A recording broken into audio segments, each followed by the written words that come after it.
Hello everybody and welcome. In this video I will show you how to add and manage Siri on your headphones Redmi Buds 4 Pro.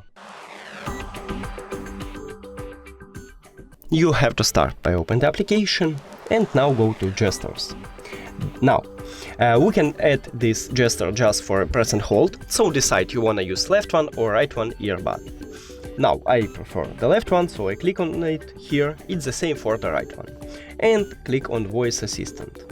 Now, if I press and hold on my left earbud, the touch area located right here, I will call a Siri.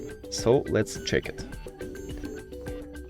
I'm just press and hold it, and as you can see, it awake. That's it. Thank you for watching this video. If you found it helpful, please consider subscribing to the channel and leave the like on the video. It's really important to us. See you later!